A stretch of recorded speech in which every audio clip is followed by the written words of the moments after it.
Okay. If you're hanging around from the CIC meeting, then you should just keep hanging around because all are welcome. Gary, did we miss a CIC meeting? Okay, we're going to get started though, because we have folks online waiting for the hour to kick off. That's not my computer. That's Zach's computer. I just want to see who y'all have online. Okay, they're starting to come in. I'll let Amber start us off. Welcome, everyone. My name is Amber Rowden. I'm the community storyteller at Rainforest Alberta here in Calgary. That's Bridget Legault, the community manager at Rainforest Alberta here in Calgary. Welcome to Lunch Without Lunch. Hopefully, if you do have lunch, please feel free to take that out and eat. We don't want you to be hungry over the next hour. If you are new to Rainforest Alberta, to Lunch Without Lunch, please feel free to raise your hand. This is your first time. If you're online, this is your first time, please share an emoji. Please introduce yourself in the chat. Introduce yourself, share your LinkedIn. Also, I kind of want to put this out there. If it is your first time or just in general to everyone, share something new that you learned this week or something that you're hoping to learn this week. And next slide, please. So I just want to start off with a land acknowledgement. So in the spirit of reconciliation, we acknowledge that we live, work, and play on the traditional territories, the Blackfoot Confederacy, the Siksika, the Kainai, the Piikani, the Tsuut'ina, the Stoney Nakoda Nations, the Métis Nation Region 3, and all people who make their homes in the Treaty 7 region of Southern Alberta. And for everyone that is coming from somewhere else in the province, in the country, in the world, please feel free to share your own land acknowledgements in the chat.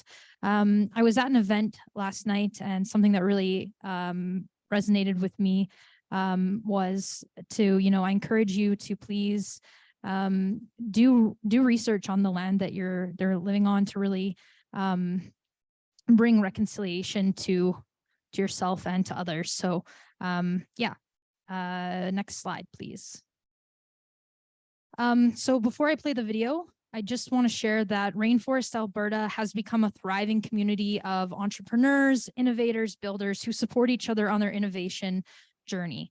And we are committed and fostering a culture of trust and diversity, equity, inclusion, and belonging. And we work together to collaborate and build new ideas. So without further ado, I will play this awesome video for you.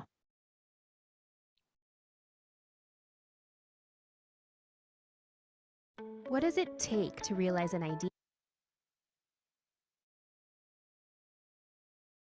What does it take to realize an idea? Or for a seed to sprout? At Rainforest Alberta, we know the answer is rooted in trust.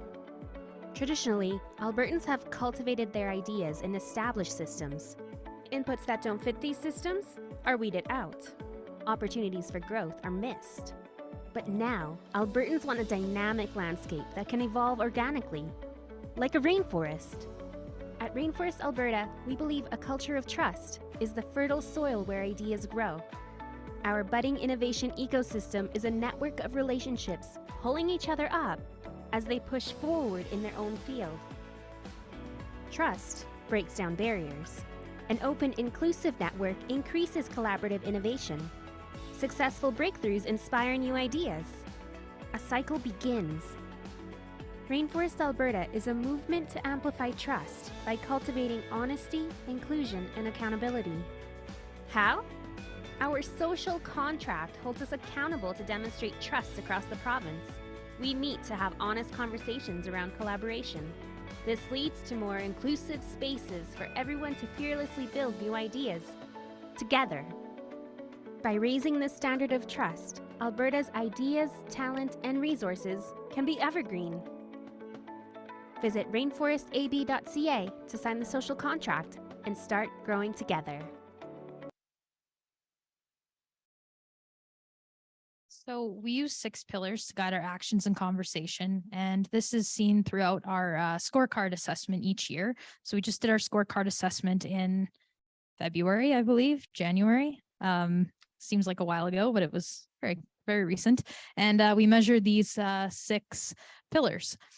So 30% is culture, 20% is leaders, 15% are resources, 10% engaged activities, 15% policy and infrastructure, and 10% role model.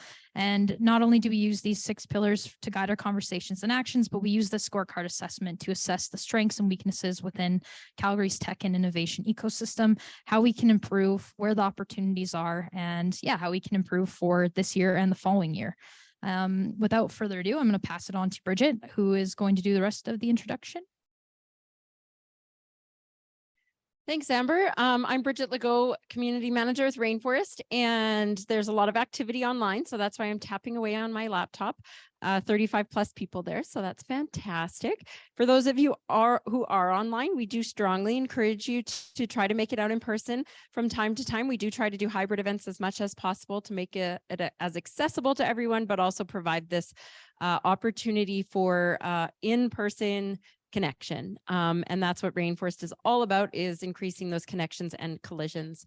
The other thing we're all about is this social contract. And so these are the 10 values that we work, live, and play by. A few meetings this morning where this has been mentioned, so I'm trying to remember if this is being repetitive to this audience or not.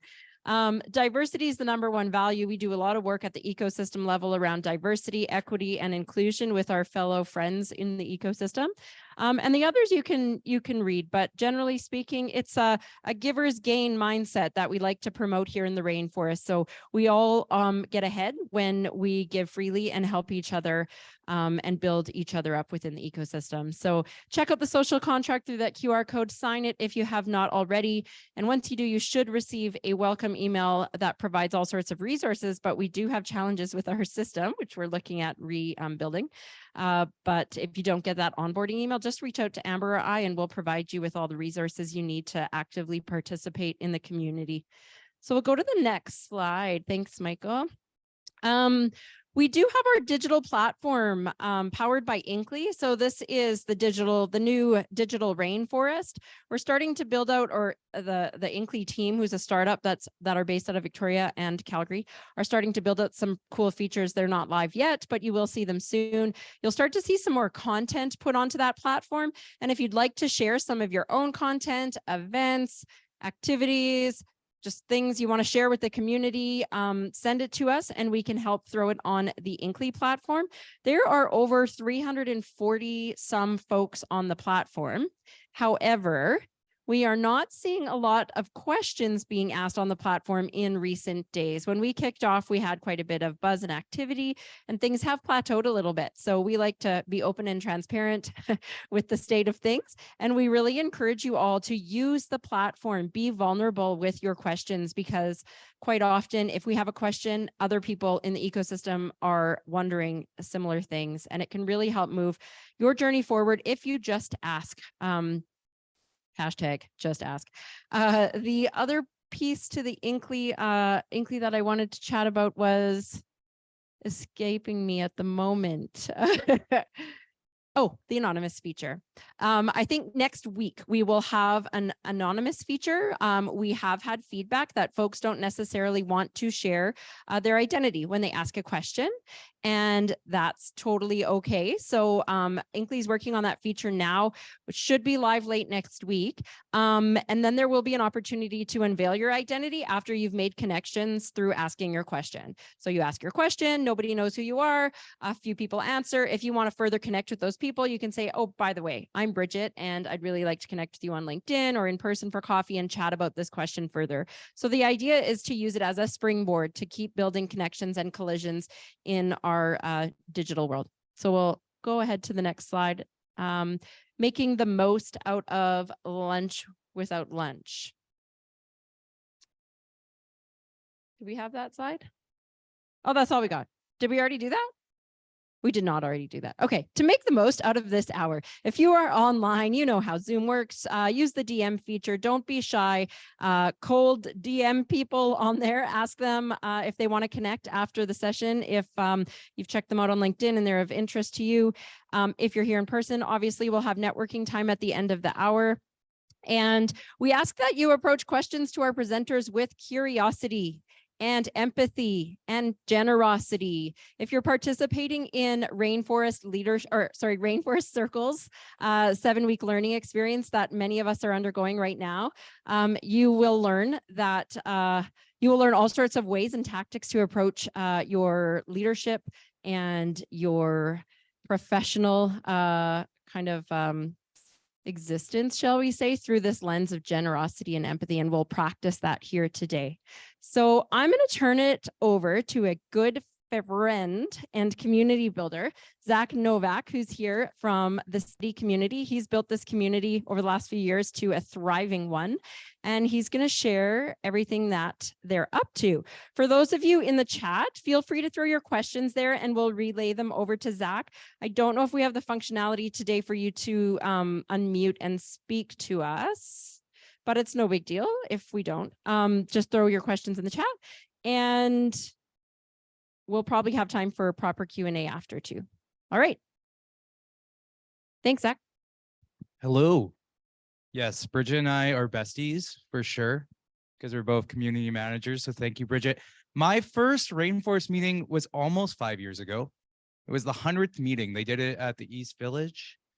And it's been pretty incredible. That's been about 4.5 years to go from being able to present today, because I really do think careers in technology and innovation was born out of the rainforest and really inspired by the rainforest. When I was going to my first rainforest meeting, I was still working in corporate and oil and gas. And I'll talk a little bit more on my meandering journey. And today we're going to talk about how to break into tech, but also how to grow your career in tech. So I have lots of topics from careers in technology and innovation, or lots of thoughts based on really great success stories of what we think is really important when you think about your career. I have an introduction here. I think the most important things here are I've changed career 4 times.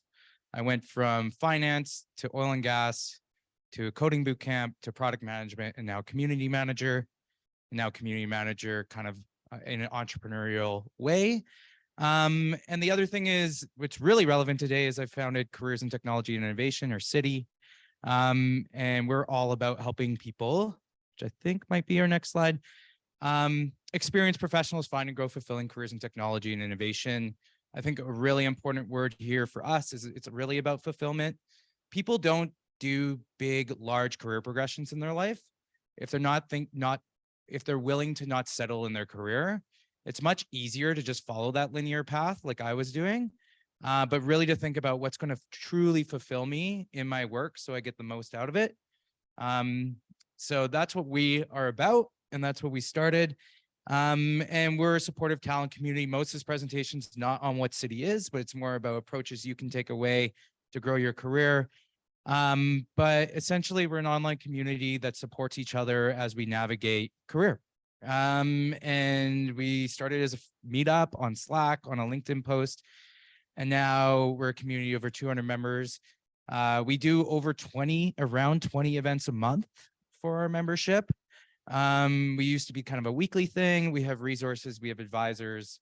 And most importantly, we've had, this number is now 131 people land jobs or get promoted. That's kind of our success story, some sort of progression. We started with the word pivot, and then we moved to transition. And now we're really about progressions, because I'm a strong believer that people are continuing progressing their career, and a career change or a new country or something different is just truly a progression. And that's the way we should think about it instead of restarting. So that is CITI. I'm going to talk more about careers in tech. So traditionally, or at least how I used to think about it, is a career equals an occupation, a way to make money, the way to contribute, and get paid for what I'm doing in a workforce. And in my career, and I think a lot of the way that we're constructed in primary education is it's this linear path. You go to high school, you get good grades, you go to post-secondary. Post-secondaries are starting to push you into certain corporations or programs. You do that job, you get the promotion, and you keep going up that linear path. And for me, I hit this like midlife crisis, and I think a lot of our members did, of, is this actually what I want to do with my career? And I like to think career, and I said this word before, but it really is about contribution. And the most important parts is following your curiosity and trusting your gut and continuing to find ways to contribute in a way that's meaningful to you. So it's a little bit more like this. Oh, did I lose it? Okay, still there. On the, I'm going to use this clicker instead. More like a jungle gym. I'm sure tons of you have seen this analogy, but it's far from a linear path. So how do we set aim? So a lot of people, when they join CITI, are trying to find, they seem to be a little bit lost, a little bit not knowing where they fit. And it's really important that we do have an aim.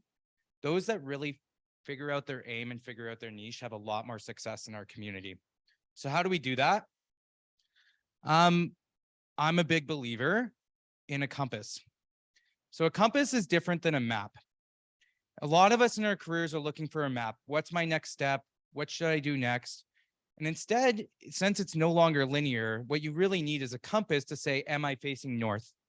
Am I facing kind of north? Is there a barrier in front of me that says that's north, but I need to get around that barrier? Knowing that I'm going down the journey, but being able to go back to our compass. And we just did in CITI a program on this, actually. It's a toolkit program, but we really think it comes down to kind of these 6 pillars of strengths, preferred skills, interests, values, purpose, and work contribution. And we call the top 3, we were calling that the essentials, and the bottom 3, the core of really like, what are, oh, it's still there. What are the things that really, what are my unique gifts? What is the environments that I want to work on, and what is the impact I want to make? And a lot of people don't know the answers to this. And what we need to do is know these things first before we can find that perfect place in tech for us.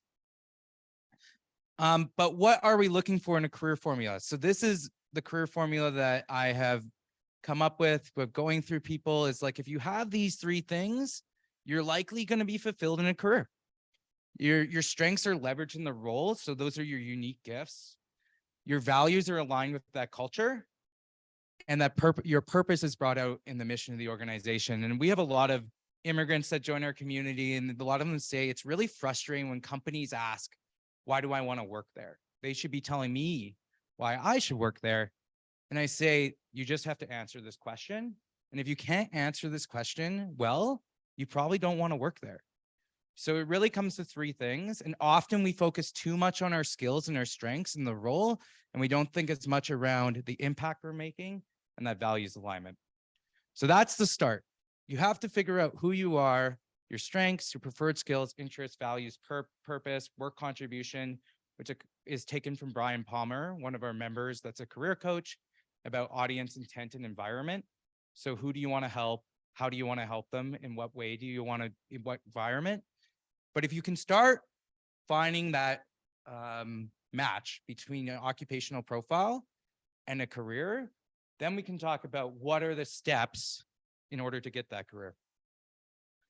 A tech analogy, just so I think a lot of people get overwhelmed about the roles in tech. There's lots of different roles. Where do I fit? And I really like to think about a technology organization like a restaurant. I imagine you've all been in a restaurant lately. And in a restaurant, there's a few different functions. There's those that build the food. So in technology, it's the same thing. There's people that are grabbing the supplies for that food. If you're a hardware company, so you're doing supply chain management, but there's also the people that are preparing that food. And in technology, these are designers, these are engineers, and these are product managers. There are people that are trying to get people into the door of that restaurant, similar to a technology organization, sales and marketing.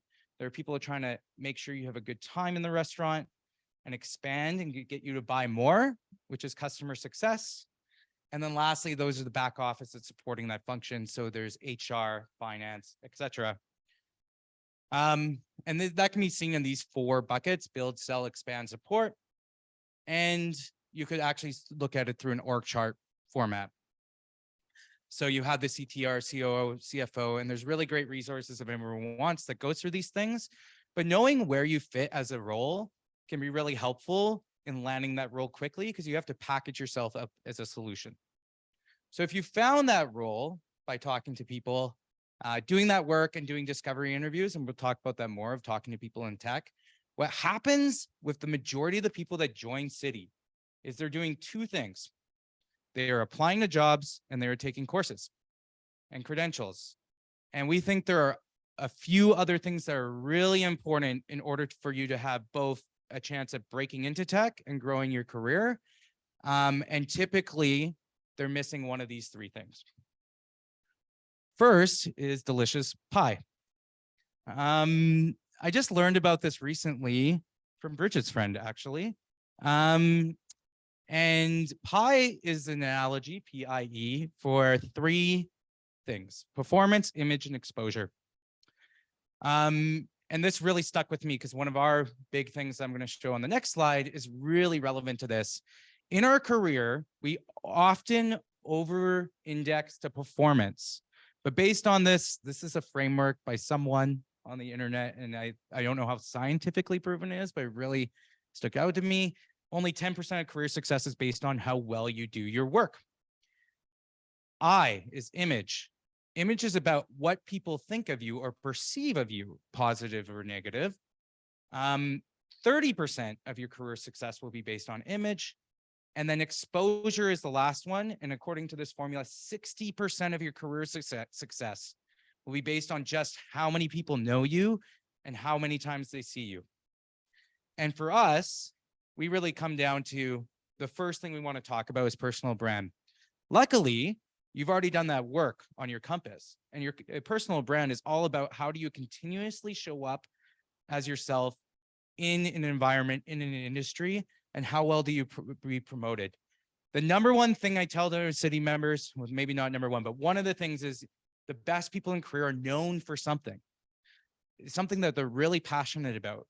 So we really work with them to understand who they are so they can be their true authentic selves when they're showing that image and exposure, but how do they also use different techniques or tools like social media, like LinkedIn, and these other things in order to create a personal brand.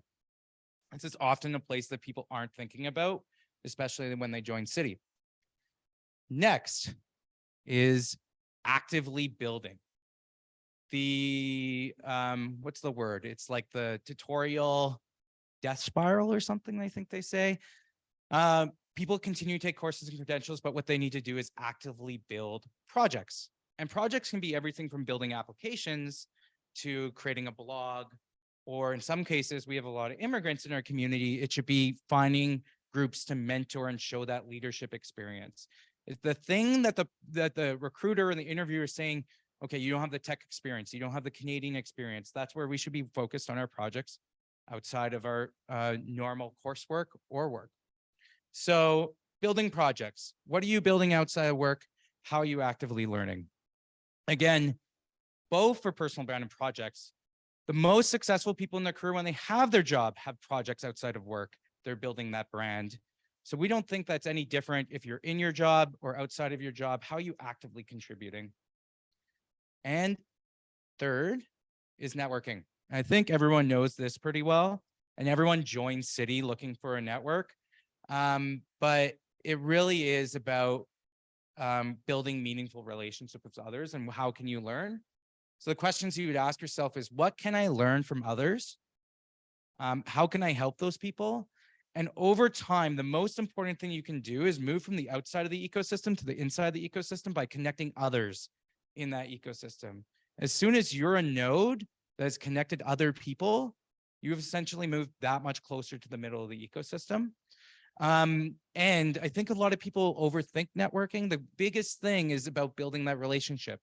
It's not till the third time that you meet someone that the relationship starts. The first time is planting that seed, but in my opinion, and then you have to make sure it's all about learning, wanting to genuinely know that person. So generally, when people are joining Citi, we help them with that self-orientation of what role does it fit in. If they already know, it's fine. But we talk about personal brand, projects, and networking. Lastly, most importantly, is doing a career progression is going to have a lot of roadblocks, and it's going to suck in some cases, and it's going to be really hard. So confidence. This is the #1 roadblock for people in our community, and I think people in their careers, is do not get in the way of you giving your gift to the industry. There is a place, for, I don't know where that went, but there's a place for everyone in tech. And I have this saying now that if you're looking to get into tech, the tech needs you more than you need tech. What I find is when the confidence difference, I was talking to someone yesterday, one of our members just got a job, 3 weeks onto the job. Her confidence difference from having that job and just a month ago when she didn't is incredibly different. And she's incredibly capable. And what you learn when you join the technology industry is it's just the same mix mash of people of every other industry. There's no one smarter. They're not more special. There is a place for everyone. And we do think there's more opportunity to have a fulfilling career in tech. So that's really important to have that confidence. But the questions to ask yourself are, what is my why?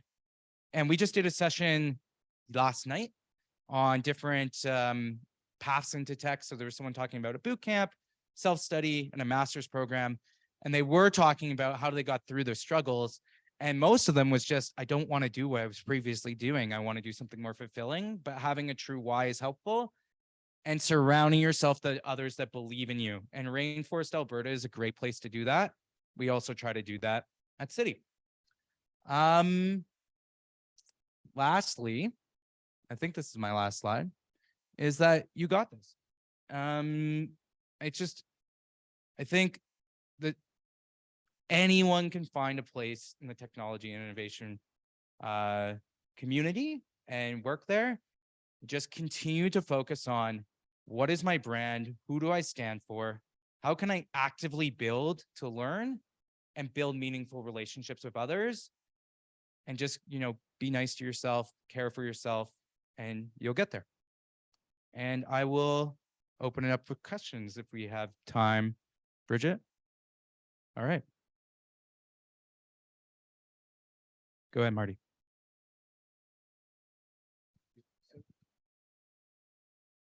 Hi, Zach. So my question is, when somebody just doesn't know the why, how do you help them get through that whole, I want to do something different, but I just don't know what I'm doing? Yeah, so that's why we actually developed this most recent program that we've done. And we're graduating tonight, 24 people. And we call it the Career Direction Toolkit. And it's a lot of self-reflection. We have exercises based on all of those things, and we do it in a peer program. So you're sharing with the other peer. You don't have to do it within our program, but typically the past has a lot of our answers, and particularly around values and purpose, our childhood is a lot of the answers about what really has formed who we are today. So there are different exercises to do. I think if someone's thinking about that today, there's a few things. Think about your greatest successes, 1 or 2 or 3. What are the characteristics and similarities of those successes where you really felt you're at your best? Talk to old colleagues, talk to old friends. What would you come to me for advice? What do you think I'm good at? What do you think I'm really passionate by? So you can go find, we have assessments and things that we also have used in that program and otherwise, and we talk about that as well. Overall, like purpose is something that I really tried to find over the last few years. And I think for me, it's really a reason to wake up in the morning. A book, this is a little bit of an aside, but a book I really strongly recommend everyone read is Man's Search for Meaning. And it's about a doctor who is working, he was in Auschwitz, and he was doing his whole clinical psychology on why some people survived and some people didn't. And there's just a really great takeaways about trying to understand a reason to wake up and have meaning. So there's a lot of reflection and exercises need to be done, and experimentation of talking to people, asking them great questions, and trying to connect those dots. I'm not sure if that's a great answer, but that's how we approach it.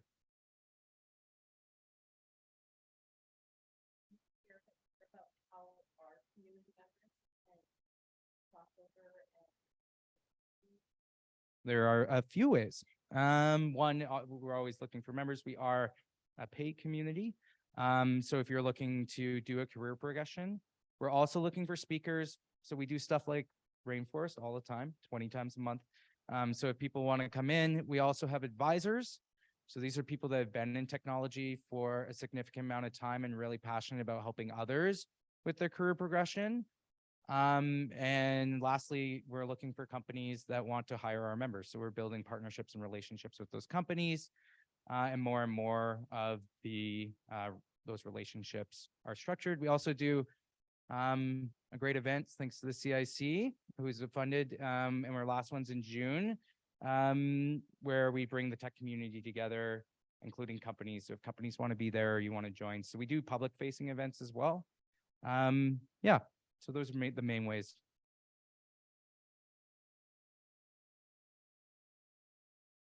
Any questions online?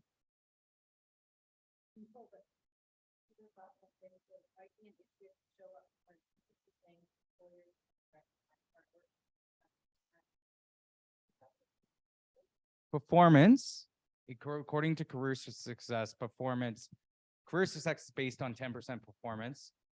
That metric, they only recognize hard work 10% of the time is, maybe I just said it wrong, but that's not what I meant to say. I think that ultimately without performance, it's hard to have a strong image and it's harder to have exposure. Like it's really hard to build exposure if you're not willing to work hard. But what we'll see is people will work hard on building credentials and doing courses and applying versus actively being out there in the ecosystem doing personal brand projects and networking, which is giving them the image and exposure that they need. Amber, go ahead. Yeah, sorry. Oh, Cool. that wasn't a question. It was to speak closer to the microphone. Any other questions from online?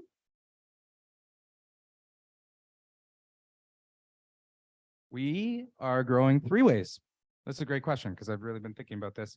Our members are very overwhelmingly wanting us to focus on building more relationships with hiring companies. I've asked these 3 things in our survey and they all answered. I had to ask them to do one. So that's one. We're really trying to build partnerships with companies through a corporate membership where they get access to our talent. We also want to do education based on some of the findings we've done from some of our events and otherwise about what benefits talent. Secondly is we're stretching into more leadership and entrepreneurship. So a lot of our members are landing roles and sticking around and want to advance in their careers. And a lot of them want to not necessarily work for someone else. So we want to help them and support them because our clients are those members. And lastly, we are starting to expand geographically. We've started in Western Canada and it's kind of like a restart, but yeah, those are our 3 priorities. Yeah. Good question. Any other questions for Zac? Zac was the person who introduced me to community for business. So community as a strategy to grow, to market to current and new audiences. And it's an area he knows a lot about. So if there's any questions about that or any interest in that topic, he and I and other community peers, well, we'll hopefully restart a meetup here around that topic. And it's something that we're both quite passionate about and want to share with the startup community because Calgary's community is a little behind as far as using community for business, but it's very rampant in the US, Europe, and elsewhere. So a nice hot topic to discuss. Favorite topic. Favorite topic. Careers in tech, then community. Yeah.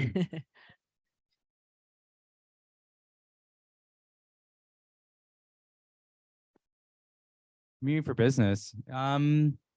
Well, first, what's a community? A community is an interconnected web of relationships around a certain purpose. So why would you build community for business? Well, hopefully your community is purpose-driven and has a goal. And especially if you're a technology company, you're building a product or service to help people with that goal. Their goal is probably not, can I use your product as well as possible? They're probably trying to do something else, and that's probably your purpose. So if people care about what your purpose is, that's question 1 is, are you purposeful, purpose-based company? Question 2 is, do people care about your purpose, what they're actually trying to accomplish through your product? And the question 3 is, will they benefit by connecting with others that are trying to do that with your product or outside? So it is like a social, I think I heard this word from Bridget, social integration of bringing people together, have conversation about how they're using their products and the insights that you're getting from your product. And what are the benefits of doing that as a business? One is quicker product innovation, because I used to be a product manager of Amazing Community. There is nothing better than seeing 2 of your customers talk about how they're using your product, because it gives you just this insight that you wouldn't normally get in a one-on-one conversation. Secondly, it helps with support and success because they're actually helping each other use your product or service, or enabling each other to use your service better and more of it to grow whatever they're doing. And lastly, is you're building essentially adjacent arm to your marketing and sales. Like even at CITI, 40% of our members come through referral. Most of our guest speakers, Tracy's here, Anya's here. They're great advocates of what we're doing. But as a business, that's how I would position it. What do you say, Bridget? Yeah, bang on. Yeah, customer success, customer retention, product feedback, all of those things, right? And there are many frameworks and models around this that you can explore, and a great community that we've accessed many times called CMX, where basically a lot of community management tools live within there. There are many others, though. Zac actually has a blog, I think, on that topic of all of the community resources for business that exist. And not only that, metrics, I guess, and proving like ROI of community to business leaders or executives is something that is really rampantly discussed in the community sector right now. And there are a plethora of community platforms being built, just like every other industry, to both better manage and keep communities engaged, but also measure the impact that those communities have on the actual business outcomes.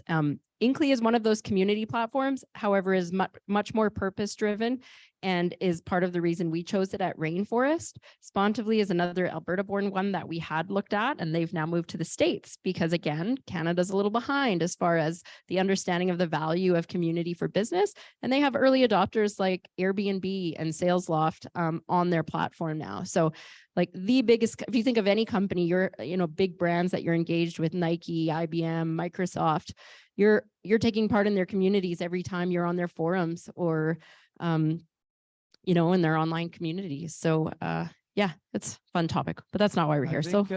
No, it's fine. I love talking about community. I think a really great example, who's here aware of Figma? Figma, most of you. So Figma is a UI design tool. So it helps you design applications. And it was recently acquired by Adobe for $20 billion. Adobe was the leader in the space for a long time. But what Figma did different is a couple things. One is they had a cloud-based application where you could collaborate versus Adobe XD was still a file. So think about like a Word document versus a Google Sheet. But think about that Google Sheet, Google Sheet. But think of that Google Sheet hasn't just as good of features as a Word document to build design. And then the second thing they did is they built community around it. So they went out and built chapters of Figma builders all over the world. Adobe had to copy this in the end and really try to get that feedback about how they're going to build their product and how do we bring people together. They made it free to every post-secondary and person that was in school, which Adobe has actually somewhat changed since buying the company. But ultimately, their community-based strategy made them become so significant that their largest competitor had to buy them out for, I think it's like the 6th or 7th largest tech deal of all time. It was just done last year. But there are other stories: Airbnb, Notion, Salesforce, HubSpot. Almost any company that is a large tech company has a large community strategy. We just don't really maybe label it as community, but they're bringing people together all the time around their products. Peter has a question about thoughts on the large purge of technology people by Apple, Google, Netflix, Amazon, Tesla, Twitter. Just a blip, or is this a discussion for another day? I don't think I'm an expert on this topic, although I do think I have some thoughts around, is there opportunities in the talent market in Alberta. So I'll like say maybe Canada or Alberta because I don't have a lot of opinion south of the border. But I think there are a few great things that are happening here, and we're seeing a lot of members get hired. We've had 27 in 2023, which is a lot more from the fall. 3 things are happening. Our startups and scale-ups have a harder time getting capital. So they're a lot more stable and sound, and they are raising capital again. So we're not really seeing the layoffs, although we have seen some. Secondly, is the large traditional industries here are building large IT teams and digital teams. So they're trying to catch up, and there's a whole industry being built around that. And we're seeing technology companies move here. A lot of the work that Calgary Economic Development's doing, I think a lot of work just the rainforest and the ecosystem's doing is people are setting offices up here, which means there's going to be a lot of tailwinds for tech talent, particularly in Alberta. I think those are same for Western Canada. I think Vancouver is a little different market because they have a lot of big tech companies. Around will big tech come back and hire? I don't think I'm the right person to answer that question. It would be good to also share, like Calgary Economic Development does a lot of work in the space to attract obviously the large companies that are coming to Calgary right now. And if you're, if you're some sort of service provider to that sector, that area, connect with Charmin at CITI because there are opportunities for you to become involved in that growth in our city. We could go on, but I think maybe we'll cut it there. Actually, one little quick fact that I thought about when we were talking about community management that I just always think is so interesting. It was a community manager I met from Europe who was starting a new community platform. Forget her name, where she was, but her company had done research on the top Forbes top 100 or Fortune top 100 companies to see which ones had community strategy. They stopped their research at the top 50 because all of the top 50 had a community strategy. So if that tells you anything, or something you can think about implementing in your startups, it's they do it for a reason. Okay, anyway, sorry, off the community pedestal now. We'll do community announcements first, because then we'll turn over to breakouts online. And if people have to go or are going to just head off at 1, they can online. And we'll be done kind of with our programming. So any announcements from either the in-person group here or online?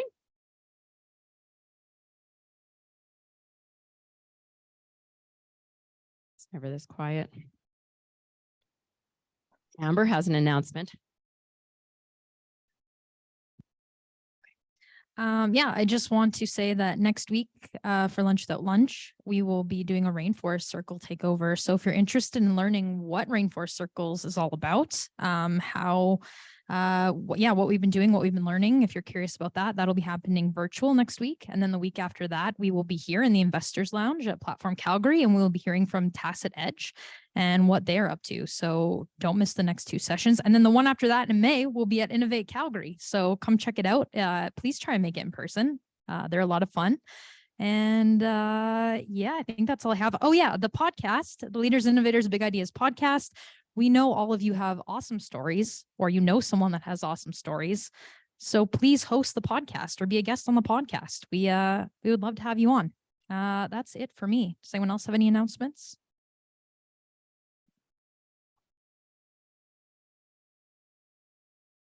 Very quiet. All right. Have a great rest of the week, and if you're taking off, see you next week. But I'll open some breakout rooms on. We're just going to open breakout rooms online, if you didn't hear that. And have a great week. And a big thank you to Zac for being here today. And thank you to Platform for their awesome IT. All right. Thanks, everyone.